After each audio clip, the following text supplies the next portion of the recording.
Thank you for tuning in to the Postmodern Realities podcast, brought to you by the Christian Research Institute and the Christian Research Journal. I'm Melanie Cogdill, managing editor of the Christian Research Journal. It's May 2021, and you're listening to episode 235, which is a conversation about the Bible's teaching on clothing and the gender binary. Today's guest is the Reverend Matthew M. Kennedy, who is the rector, aka senior pastor, of the Church of the Good Shepherd in Binghamton, New York. Matt has written an online exclusive feature article for the Christian Research Journal, and his article is called, "Does the Bible Teach Clothes Are Dictated by Gender, Cross-Dressing, and the Gender Binary?" Now, normally our online exclusive articles are only available to our subscribers, but we want everyone to get a taste of some of our content. So this particular article for this episode can be read for free at our website, equip.org. Matt, it's good to have you on. And it's great to be here. Well, as I mentioned, this is going to be a very provocative topic because the idea of clothing is a concern to many Christians, specifically how Christians should dress. And, it could go anywhere from what's appropriate that someone should wear to church or not wear to church. There's debates about that. And specifically also modesty issues. But we're not going to be dealing with those kinds of issues in this conversation. I will say to our listeners, 5 years ago, on episode number 8 of this podcast, I did have a discussion about modesty. And the episode is called Modesty, Objectivism, and Human Value. And if you're a newer listener or you haven't been listening all the way from the beginning, you could go back and listen to that if you have questions about the issue of modesty in clothing. Now, this is also not a question about unisex clothing, t-shirts that could be for men or women, or drag, which is a specific kind of way in which people in the LGBTQ community, men have dressed up as women. So it's not going to be covering that. So one thing I just want to just kind of preface for some of our listeners that might not be as familiar with some of these issues that we're going to talk about is that right now in culture, there's a big, huge issue regarding gender. And in this title, there is gender binary. So what is that?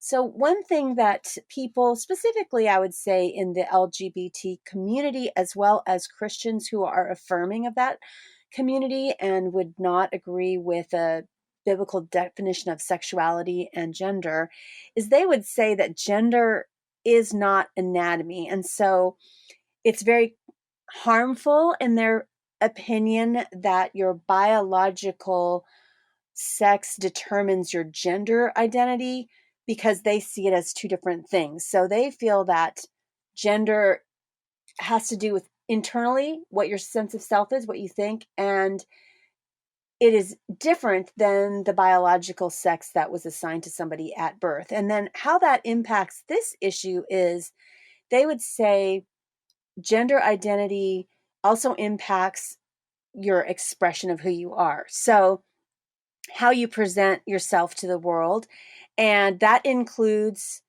expression in how you dress. So before we talk about this particular issue in terms of, does the Bible, first of all, have any admonitions or instructions about how men and women should dress, and what we could wear in terms of, can men wear women's clothing culturally, and how do we separate those things? Is it cultural?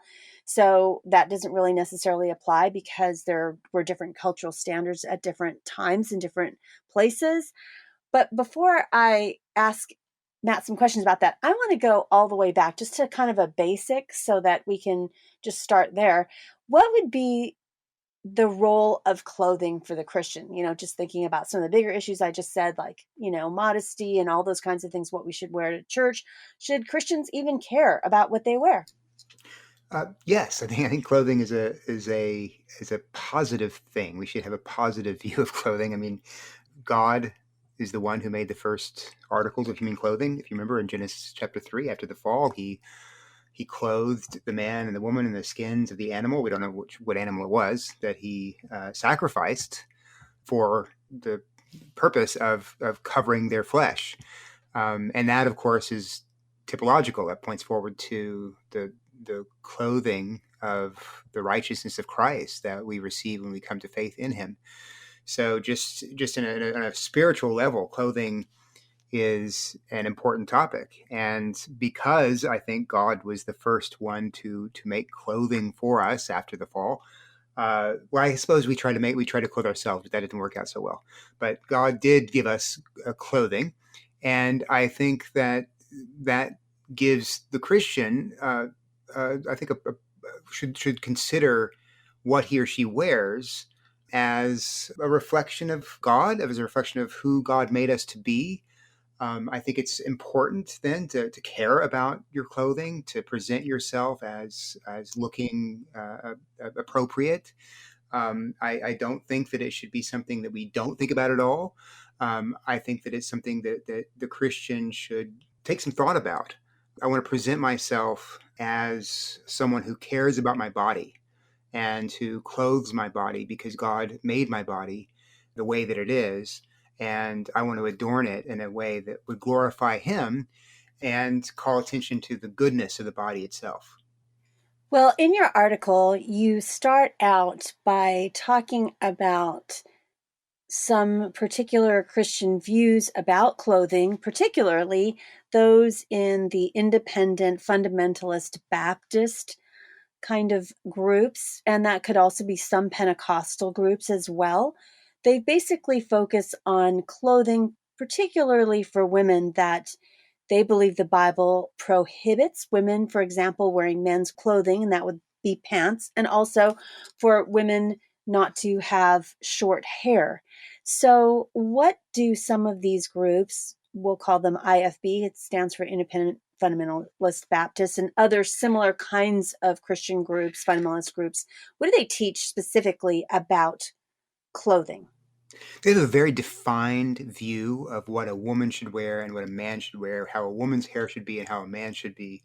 So, within the IFB in general, women should never cut their hair. They should put it up or arrange it in a certain way that is not annoying, but you should never cut it. Men, there's standards for how long your hair can be. Some churches have regulations about how far down your sideburns go. And with dress, yeah, women wear skirts, and in many churches, there's a specified length that it needs to go below the knee, usually, some further down. And the man should, of course, wear some kind of pants. And those are what the IFB would consider appropriate male dress and female dress. And to transgress that, it's not only inappropriate within these contexts, it's actually, they would consider it a sin. You violated God's law. And so in the beginning of the article, I was mentioning a Twitter account called IFB Preachers. And whoever it is behind the IFB Preachers is not a friend of the Independent Fundamentalist Baptists. He finds these clips of sermons in which IFB preachers are generally speaking about what you should wear, how you should cut your hair, and if it's in any way representative, it seems like there's a lot of time spent within the IFB context on clothing. That seems to be a major doctrinal issue for them. And I think one aspect of that is fundamentalists, and I'm not using that term pejoratively, Independent Fundamentalist Baptists, they take that name with pride, but they pride themselves on their separation from, their distance from the culture. And this is one more marker of that. They dress differently, and that also signifies their having come out from among them. They're being separate and holy to the Lord. Well, I do want to ask you about specific Bible passages, because those are, if any of us have friends in these groups, they would specifically cite these passages. One is Deuteronomy 22:5, and I'll just quote it. It says, "A woman shall not wear a man's garment, nor shall a man put on a woman's cloak, for whoever does these things is an abomination to the Lord your God." So wouldn't that particular admonition from the Old Testament back up their teaching? Because it's specifically saying men and women should not wear garments that are for the other gender. That's a fascinating text, and I think you're right. I think that's what they would turn to. That's a primary text I believe they would turn to say, well, look, this is why A woman can't wear pants, for example. A woman who's wearing pants is wearing a man's garment, and that's an abomination to the Lord. But the text itself is not specific. It says, a woman shall not wear a man's garment, nor shall a man put on a woman's cloak. That doesn't tell us what a woman's cloak is or what a man's garment is. And I think that's intentional. I think God inspired, breathed out that text so that it could be applied across culture, across different cultures, and throughout time, so that 21st century American man or woman could apply it in his or her time. And the third, fourth century person could do the same thing wherever he or she lives.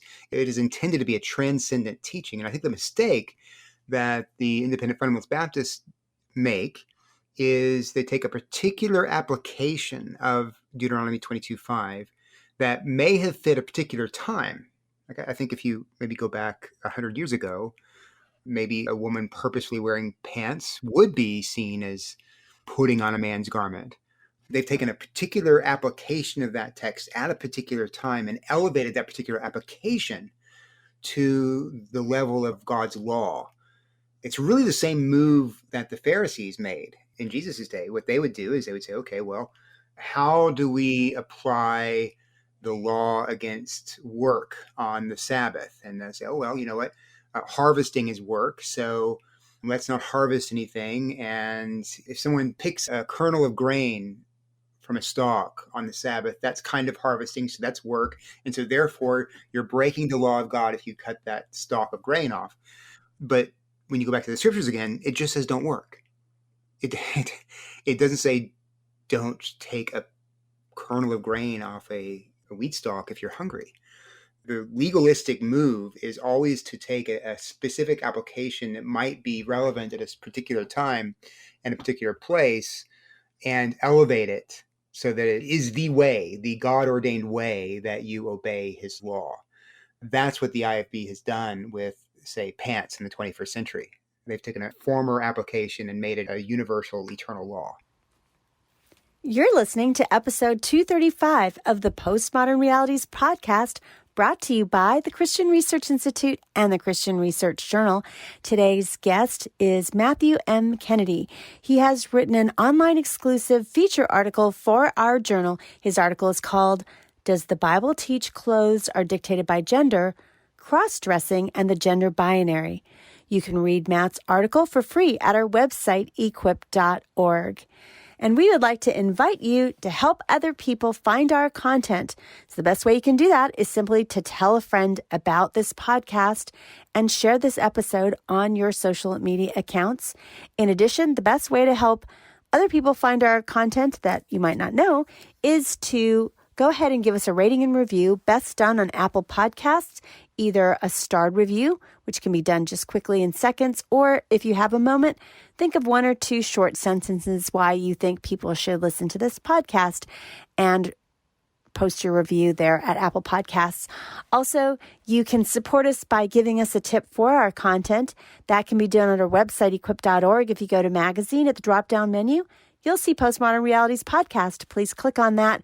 And at any landing page, you will find a link where you could give us a tip. Something like $3 or $5 or $10, something like that. That helps us to continue to bring you all of this content that is for free. In addition, we'd invite you to subscribe to our journal for $33.50. And with that subscription, not only do you get the print edition, but you also get all these online exclusive articles, like the one that we're giving you to give you a taste of our content, which is this one by Matt. So thank you for all of your support. So we're talking about specific Bible passages, and I want to ask you about a few more of them because it seems to me those also talk very specifically about mainly what women should be wearing in more detail. For example, 1 Corinthians 11, that talks about head coverings.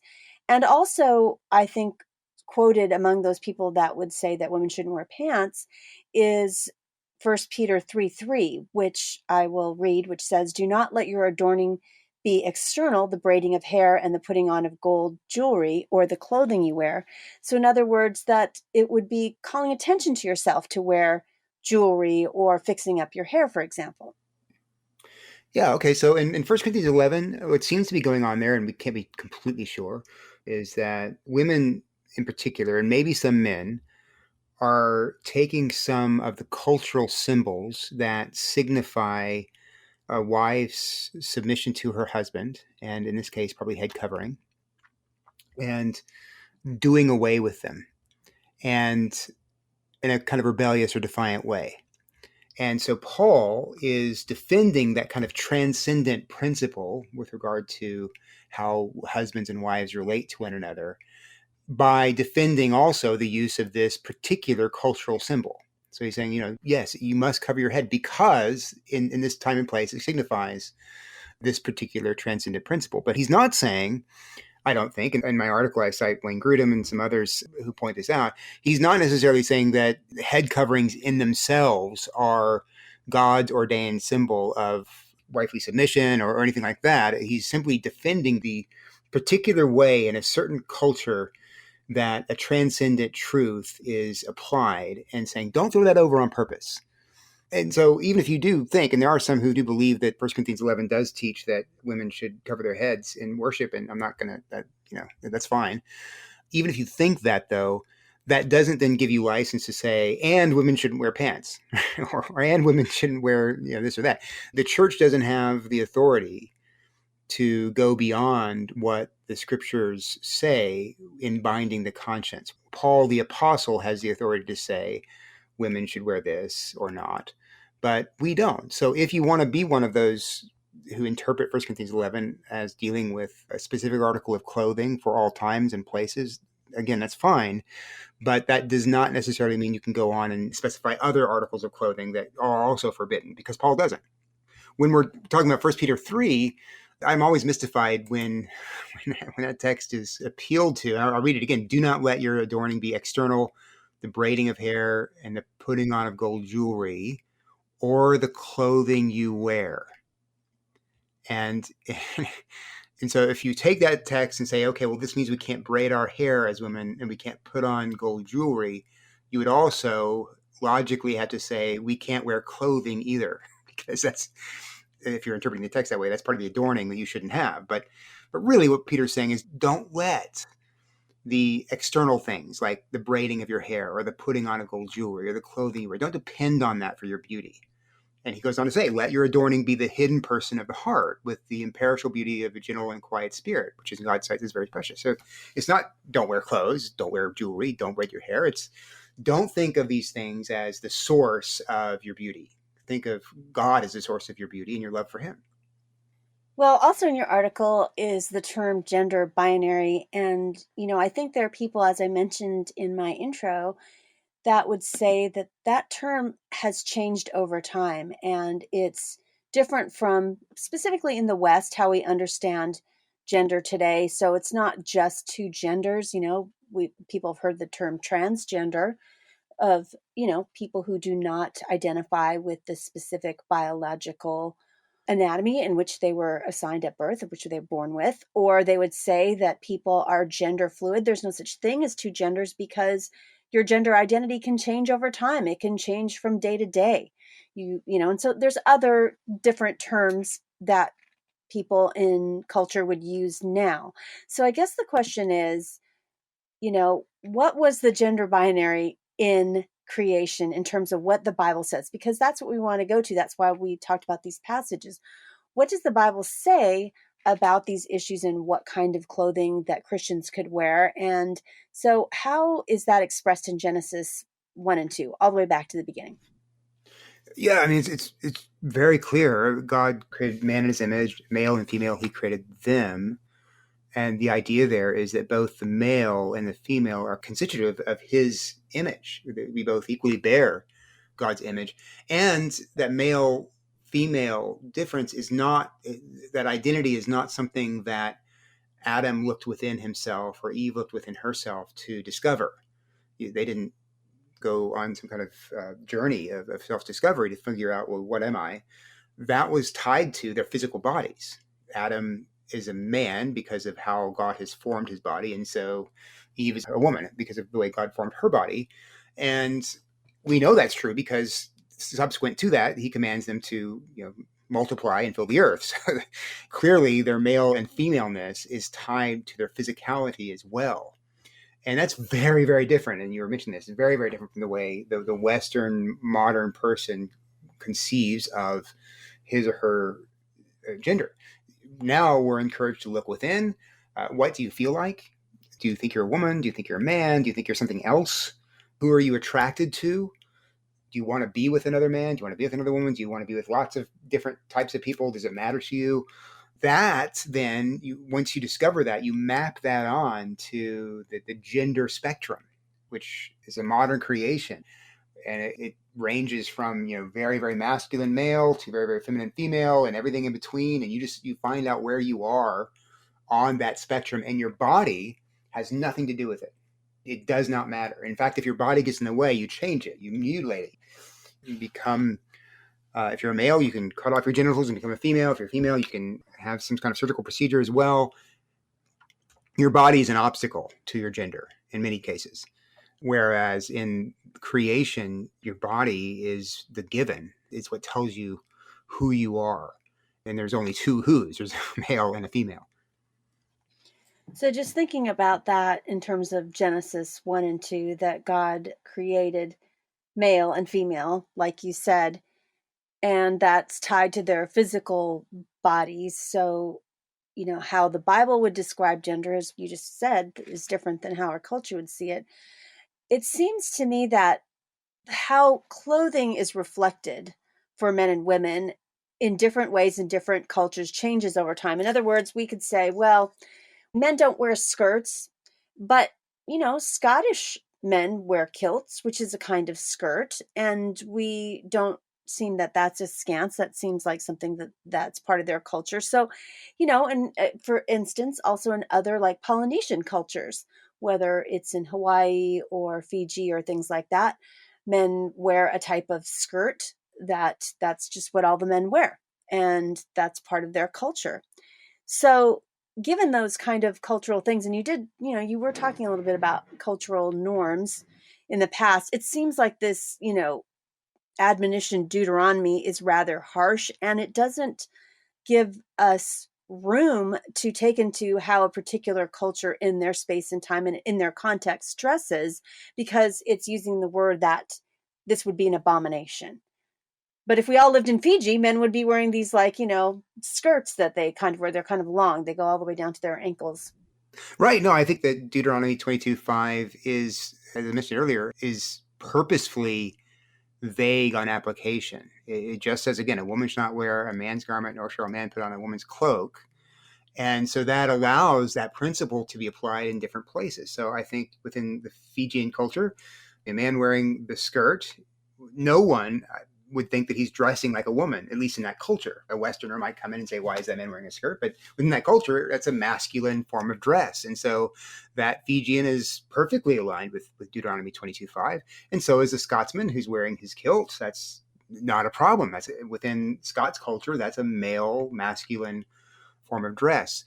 As to the question of why, it is a really harsh word here for whoever transgresses this principle is an abomination to the Lord. And I think that takes us back again to Genesis 2, where you do 1 and 2, where God creates male and female in his image.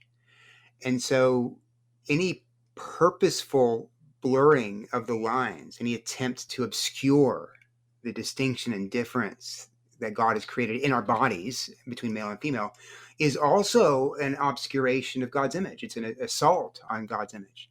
And then secondly, in Genesis chapter 2, God, after he creates the woman from the man's body and then brings them together so that the woman is both Adam's body and his bride, he says, for this reason, a man shall leave his father and mother and cling to his wife, and they shall become one flesh.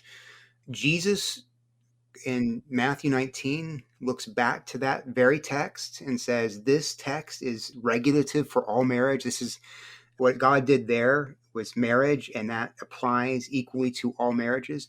And then Paul in Ephesians 5 verses 31 to 33 says, quotes the very same text and says, And that joining of the man and the woman that God did in Genesis 2 is, it refers, he says, uh, to Christ and his church. This is a great mystery, he says, but it refers to Christ and his church. So God created male and female and joined them in marriage because he was telling a story. He was telling a parable, a living in flesh parable about the gospel, about Christ and his church. And so to, again, on the one hand, obscuring the male female binary is also to obscure the image of God. And on the other hand, to obscure the male female binary is also to obscure the gospel, the story of Christ's love for his church and the church's love and respect and submission to Christ.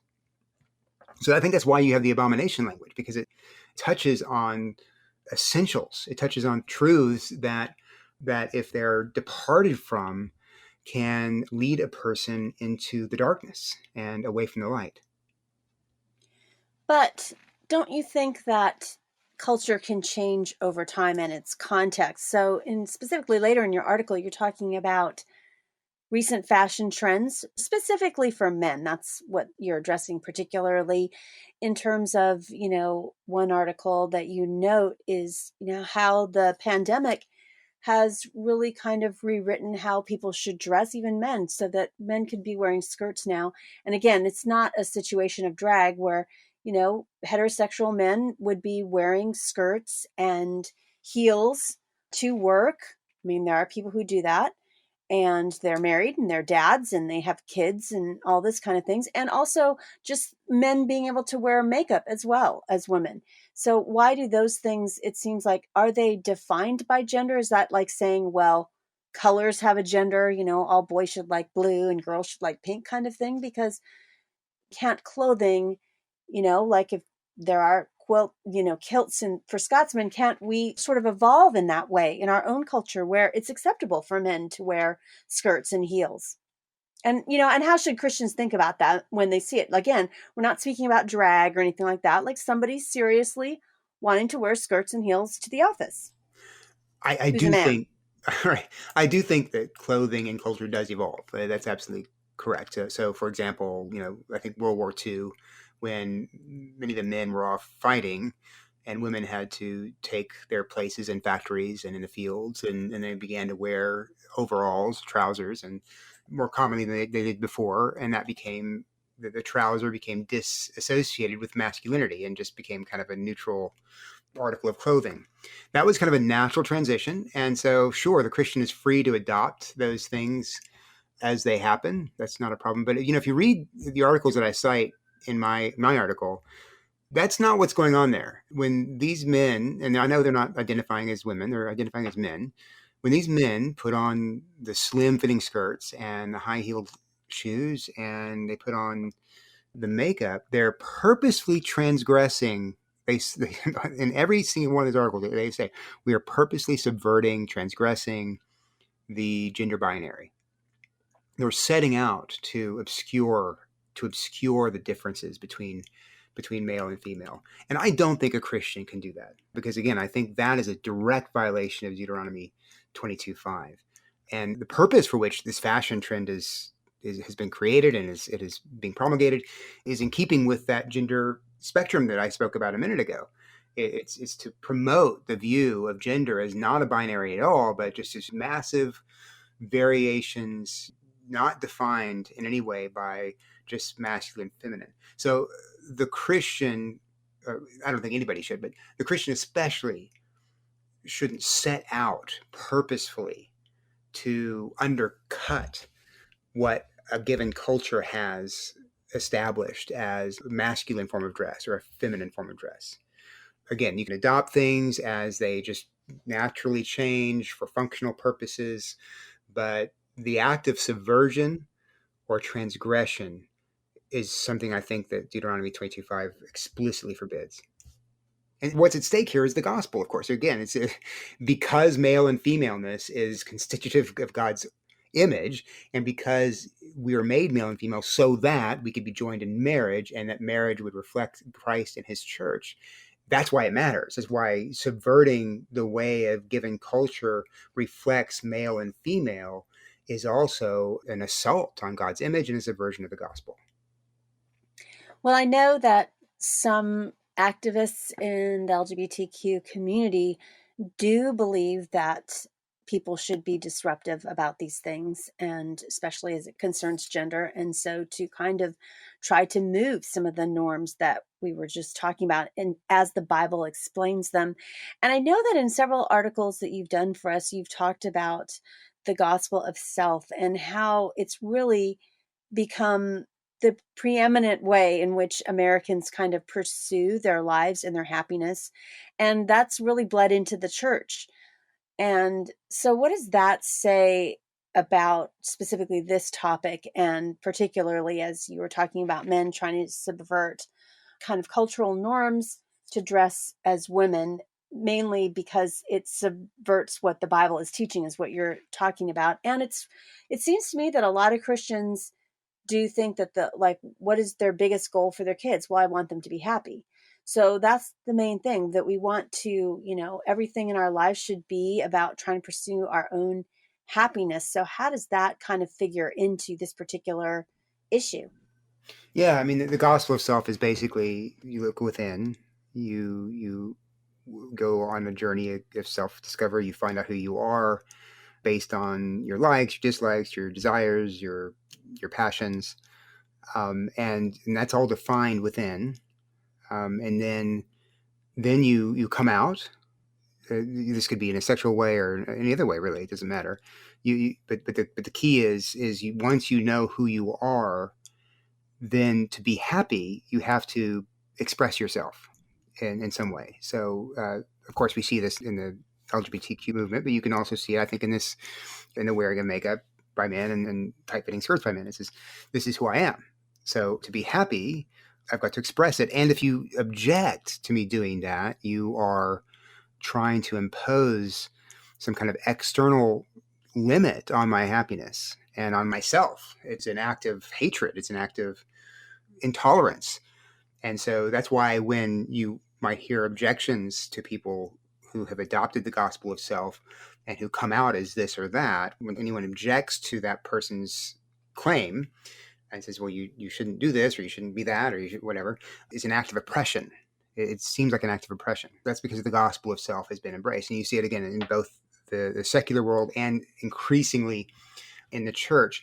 And that's contrary to the real, true gospel. Our identity is not something that we determine. It's something that's given to us by God. God has made us male and female. We don't look within to find that. We can look in the mirror and discover that generally. I know there are some very small minority cases, but almost uniformly you can discover that by looking in the mirror. And the whole point of the gospel is that you and I and everybody else have, by our attempt to say to God, I am going to be me. I'm going to live autonomously from you, and I'm going to define for myself what is good and what is evil. That has so separated us from God that it has led to death, and for those who don't repent, it will lead to damnation. And so God has sent his son to take on our flesh as a male, as one of those binaries, and to live a life of perfect righteousness and obedience to his Father, to die on the cross, having taken our sin upon himself, our rebellion upon himself, and done away with it by his death, and then rose from the dead again in his body as a male, as a man, so that everyone who bends the knee and submits and surrenders and turns to him can be forgiven of their sins. But what that involves is you saying, okay, I'm not going to define me. I'm not going to say to God, I will decide for myself who I am and what is good and what is evil. I'm going to completely give myself over to you and receive your forgiveness and receive the grace you give me in Jesus Christ. And now, by your grace and help, attempt to live in accordance with the law that you've given me, with the body that you've given me, with all of the givens in my life I'm going to submit to rather than rejecting and rebelling against.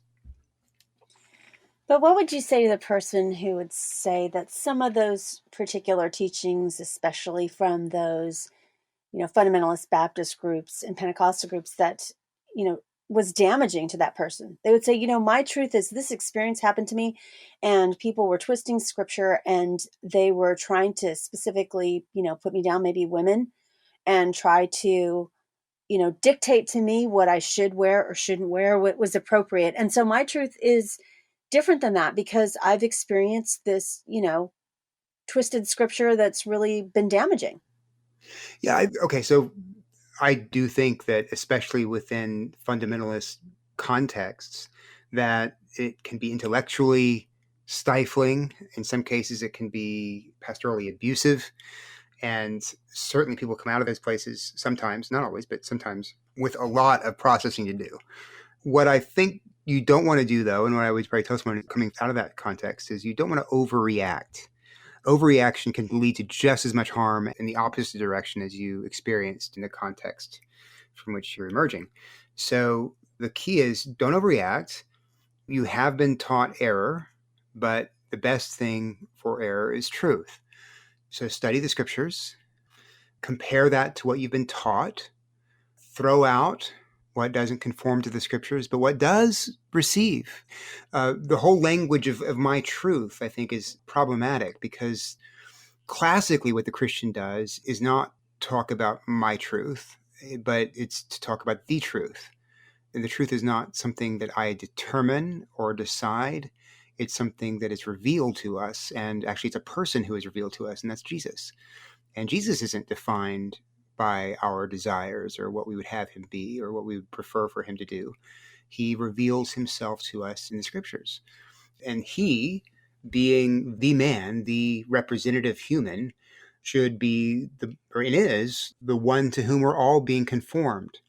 So I would also advise someone coming out of that situation using that kind of language to drop the my truth idea and start thinking about the truth, to be conformed rather than seek to conform everything to the self. Well, finally, on a much lighter note, I have some fun rapid fire questions for Matt. So, Matt, how do you like your steak cooked? Rare, bloody, and more blood coming out of it than usual. What is your favorite genre of music that you like to listen to? I like, okay, this may be kind of nerdy here. I like choral music, like 16th century, 17th century choral music. Like madrigal Yeah, type? I love that stuff, yeah. Back to like the Shakespearean time Exactly. period. I love that. I write sermons when I'm listening to that. It's great. So, knowing what you know now, what advice would you give to your 18-year-old self? Stop drinking, quit smoking, believe in Jesus. And if you didn't have to sleep, what would you do with that extra time? Oh, I would read more. I have so many books to read. I keep buying more too. I just have stacks of books here that need to be read. So I would tell myself to read. I would read. Well, thanks, Matt, for being a guest on the Postmodern Realities podcast. It's been great to be with you. You've been listening to episode 235 of the Postmodern Realities podcast from the Christian Research Institute and the Christian Research Journal. Today's guest has been the Reverend Matthew M. Kennedy, who has written an online exclusive feature article for our journal. His article again is called, Does the Bible Teach Clothes Are Dictated by Gender? Cross-Dressing and the Gender Binary. You can read his article for free at our website, equip.org. We'd like to connect to you, so please subscribe to the Bible Answer Man YouTube channel and join in the conversation in the comments section and in the live chat when we have premiere videos. Please follow the Bible Answer Man page on Facebook, and on Twitter you will find us at Hank Hanegraaff, Bible Answer Man, Christian Research Institute, and Christian Research Journal, as well as on Instagram at the Bible Answer Man account. You won't want to miss every Monday through Friday at 6 p.m. Eastern when we live stream the Bible Answer Man broadcast, hosted by CRI President Hank Hanegraaff at our website, equip.org. In addition, please subscribe to the Hank Unplugged podcast. Hank gets out of the studio and into his study and engages in in-depth, free-flowing, essential Christian conversations on critical issues with some of the most interesting, informative, and inspirational people on the planet. You'll want to head on over to equip.org because there you're going to find thousands of free resources for you in articles and past broadcasts, our podcasts, and videos. And thank you for all the ways in which you partner with the Christian Research Institute.